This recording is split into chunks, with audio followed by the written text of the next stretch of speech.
Hey party people, we are back again with more SLO explanations. This one is for Texas. If you have seen the previous video about Texas SLO explanations, they're very different. I changed them over the summer, so let's jump into the first one. How would you challenge or support a policy that allows community colleges in Texas to be free for both academics and workforce? Should people take out loans and have them forgiven once finished? Should classes be free? Should we keep things the way they are? So in our group projects that you have in a face-to-face class, I've noticed that a lot of the lobbyists, it's a long story, one of the things that students always want is to have free community college, because oftentimes you'll have students that start college and then they drop out, and then they maybe go to a university, so they have lots of loans, and if they don't finish, then they don't get a decent job, so it's a whole situation. So some people say, have community colleges be free so that will incentivize people to go to community college first, where it's usually a smaller situation, it's usually less expensive, and that way they won't run up as much debt, and then they won't be in trouble later on and have to do things like welfare and whatnot because they can't get a job. Other people say, no, I had to pay for my school, you should have to pay for yours too. Keep in mind, we're talking about academics and workforce. Oftentimes with workforce, you have things like welding, cosmetology, nursing, I&E, pump and engine. These things only take about a year, maybe a little more, and then you're right out into the workforce. It really helps people to start making sometimes six figures to start. I might be in the wrong profession, but I don't want to go outside. Anyway, so some people say that we should do that to get an educated workforce. An educated workforce and an educated community is better for everyone. So first, you have to choose a side. Do you think it should be free? Do you not think it should be free? If you don't think it should be free, but students should be helped, that's that middle question is, okay, so how would you help people without making it completely free? One option could be that they take out loans that they need, like they get Pell Grants, they get their scholarships, take out a loan for the rest of it.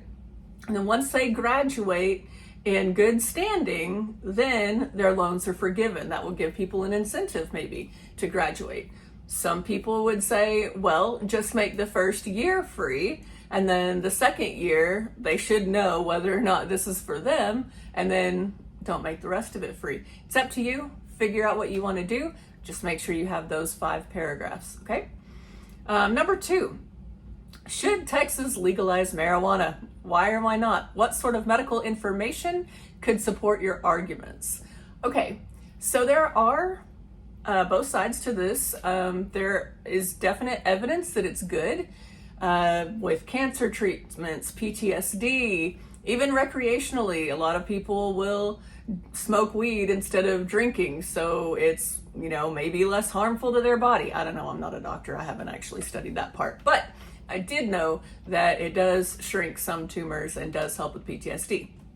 That being said, on the other hand, it can also be detrimental. I mean, it can hurt your body if you're not using it appropriately. And also you have a problem in California right now, because you have a bunch of elderly people who are going to the ER, and that's because they are not used to the strength of marijuana that is today.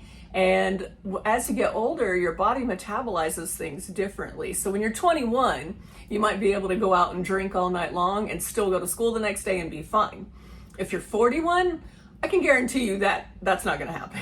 Okay? So you have these older people that think they know what marijuana was, and then they kind of smoke too much or eat too much, and you have issues with them maybe falling down, and they end up in the ER. If a 20-year-old falls down, not a big deal. They're going to get back up, unless they're falling off a building, which is a whole other situation.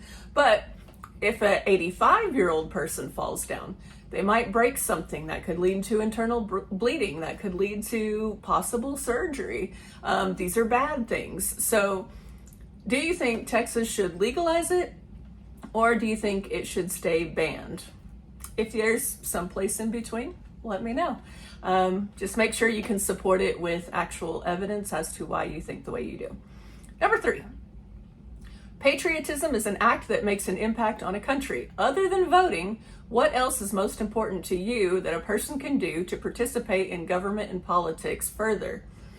Okay, so you can only vote if you're a US citizen and you're over the age of 18 and you're not a felon. Although in some states you can vote if you're a felon. Now, some politicians will say, well, they're just letting everyone vote and all these illegal immigrants or immigrants in general are voting. That's not true. There's no evidence to be true. In fact, there were 63 court cases in the last presidential election that said, no, there was no voter fraud.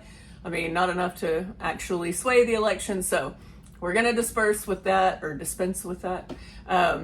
But there are other things you can do if you're an immigrant and if you're a felon and if you're not 18 yet. So find a few of those things that you can do to participate. I'll give you one as a freebie. You can protest. If you don't like something, you can always organize a march. Okay?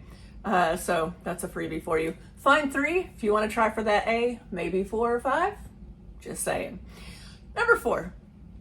Should Texas expand Medicaid? Why or why not?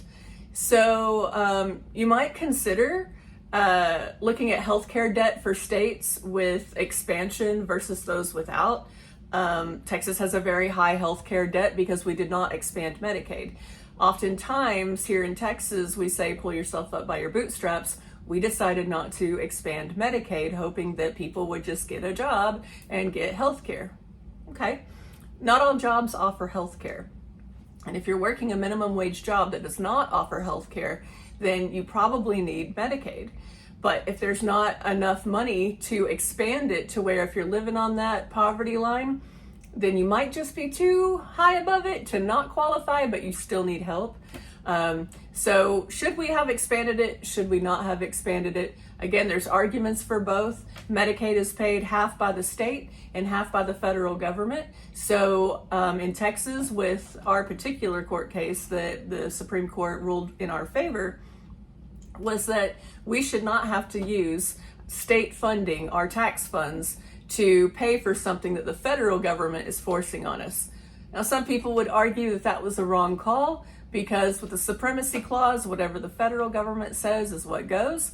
But that was litigated in court and it came out on Texas's favor. So that being said, make sure you got at least 3 points that are going to support your opinion as to which side you're on. And make sure you turn it in on time. No late work. And I will see you in class next time.